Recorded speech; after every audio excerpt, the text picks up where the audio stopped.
Hello बच्चों, कैसे हैं आप? अच्छे हैं। आप जब ग्रामर पढ़ते हैं तो उसमें अयोगवाह और अनुस्वार, हाँ, अयोगवाह और अनुस्वार दो आता है कि नहीं आता है? तो आप छोटे छोटे बच्चे इससे अनभिज्ञ हैं, पढ़ते हैं लेकिन इस टॉपिक पर ध्यान नहीं देते हैं। बाद में जब प्रश्न आता है तो वे फंस जाते हैं। इसलिए मैंने सोचा एक छोटा सा टॉपिक इस पर बच्चों के लिए दिया जाए। ठीक है, मैंने यहाँ पे अयोगवाह लिख दिया समझने के लिए।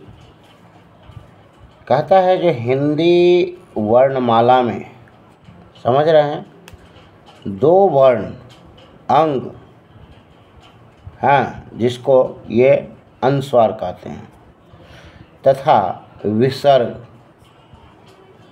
कहीं कहीं पर ये अंग और अह को कोष्ठ में घेर के लिखा होगा, गौर कीजिएगा।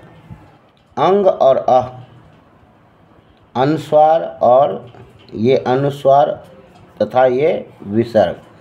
विसर्ग क्या है? ये जो आप देख रहे हैं दो बिंदु, ये विसर्ग है। अनुस्वार कौन है? ये है, हाँ। यही जो है सो दोनों अयोगवाह कहलाते हैं। क्या कहलाते हैं? अयोगवाह। क्यों ये अयोगवाह क्यों कहलाते हैं, ये मालूम है? नहीं? तो जानिए, क्योंकि ये वर्ण न ही स्वर हैं और न ही व्यंजन। बात समझे? सॉरी, ना ही ये स्वर हैं और ना ही व्यंजन, इसलिए इसे स्वरों तथा व्यंजनों के बीच रखा जाता है। या स्वर लिखे या व्यंजन लिखे, दोनों के बीच रखा जाता है। बात समझे? ये एक बात हो गया। उसके बाद अनुस्वार, बात आती है अनुस्वार की। तो अनुस्वार में क्या है? तो प्रत्येक व्यंजन वर्ग का अंतिम, गौर कीजिएगा क्या कह रहा है, प्रत्येक व्यंजन वर्ग,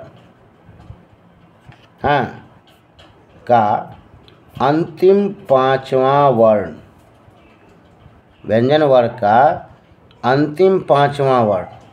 कैसे? क, ख, ग, घ, अंग, ये पांचवा हुआ ना। देखिए, क, ख, ग, घ, अंग, क वर्ग में च, छ, ज, झ, ञ हुआ ना पांचवा। 1 2 3 4 5, पांचवा आता है ना। तो प्रत्येक व्यंजन का अंतिम पांचवा वर्ण अनुस्वार होता है। इसके उच्चारण नाक से होता है, हैं? किससे होता है? नाक से होता है। जैसे मैंने यहाँ लिखा कंगन, अब बोल के देखिएगा, कंगन, पंथ, नंदन, कंघा, ये तो इतना ही मैंने लिखा। और सुनिए, बंदर, लंगर, शंकर, है ना। इस तरह से आप अनुस्वार को समझते हैं, हाँ, आप अयोगवाह को समझते हैं। कैसा लगा ये वीडियो ज़रूर बताइएगा।